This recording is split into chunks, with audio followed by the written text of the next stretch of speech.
Well, it's been about 5 months since Premier Doug Ford's rivals have had a chance to hold him to account in question period. But as the legislature resumes sitting, opposition parties are ready to push back. And to discuss her party's priorities, NDP leader Marit Stiles is joining us live here on BT. Good morning. Good morning. Thanks for joining us. Yeah, great to be here. We'll start off with your party's priorities because we know that over the course of 5 months, a lot has happened that you haven't been able to officially challenge on the record in question period.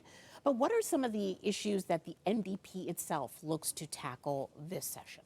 Well, you know, I mean, as you said, a lot has happened. I mean, the Science Centre closed, the Ontario Place scandal kind of got worse and worse. But I think for me, as I've been traveling around the province over the last 5 months, my sense is that people are feeling very stuck. They feel like they can't afford their homes. They feel like they can't find a family doctor. We know a large number of Ontarians don't have family doctors.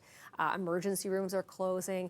And people are just feeling like they can't plan for their future. And so I think those are some of the issues that we want to move. We want to put forward some proposals and solutions on those issues. But you can definitely count on me as well to be asking the questions that I think Ontarians want asked about things like the Ontario Place deal and the Science Centre closure. You mentioned the Ontario Place deal, and you're asking for a further investigation into this with the Integrity Commissioner now being involved. Why did you think it was important to dig deeper into this deal with the Therma Spot? Yeah, I mean, I think, first of all, look, the deal for Therma is great, and it's a terrible deal for Ontarians, so no question. We finally saw the details of the lease, which we've been pushing for 2 years now. So now that we have those details, we've got some more information that we've been investigating throughout the summer. It's pretty clear for most Ontarians, they think, you know, there's something wrong with this deal, right? It doesn't smell right. I think it's beyond that. I think there's a pattern of preferential treatment for this company, and I think we need to get to the bottom of it. And so I've asked the Integrity Commissioner to look at whether the Minister of Infrastructure has provided any kind of preferential treatment to the company, this luxury Austrian spa company, and we'll try to get to the bottom of what actually took place here. Okay, we talked about your priorities as a party, and we've seen some of the Ford government's priorities on display over the last 5 months. Major changes like you had alluded to when it comes to Ontario Place, the Science Centre, liquor now being sold, and when it comes to gas stations and corner stores, those kind of changes. For you, when you get into question period today, what's one of the first motions or proposals from the Ford government that you think you will be challenging? I mean, I think first of all, certainly, I think a lot of people are struggling in our province and with addiction and mental health issues, and this is going to be on the agenda without question. I think the government's going to take one particular approach, and we've seen the Premier's comments recently, which I don't think were very fair to people.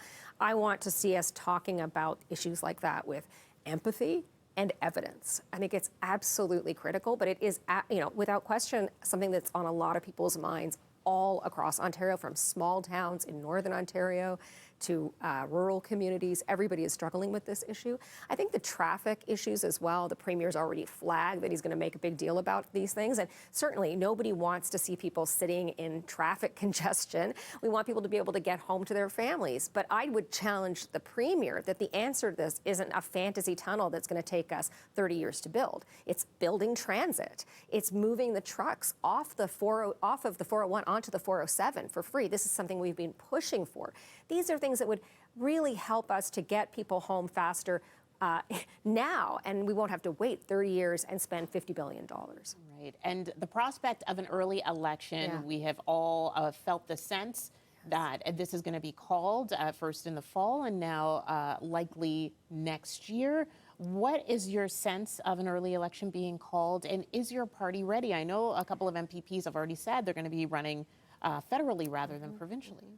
Yeah, I mean, for us right now, you know, we're focused, and we have been since the legislature rose back in June, on getting ready for an election, because my sense was that absolutely the Premier, he wants to go early to the polls. He's not going to wait until June 2026, which is when we're supposed to have our election. You know, he's going to go early. I don't agree with him on that, by the way. I think it's a lot of money to spend on an election that nobody's asking for, but we'll be ready. And so we've spent the last few months raising money, getting me out across the province, putting out ads and information about me so people get a chance to know me a little bit better because they don't know me very well yet.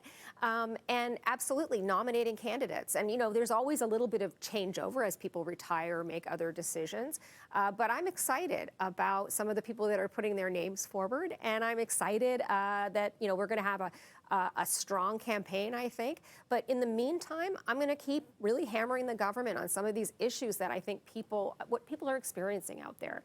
And healthcare, I have to say, and schools, I mean, these are really top of mind for so many Ontarians. All right, NDP Leader Marit Stiles, thank you so much for joining us. We really do appreciate your time. Thank you. All right.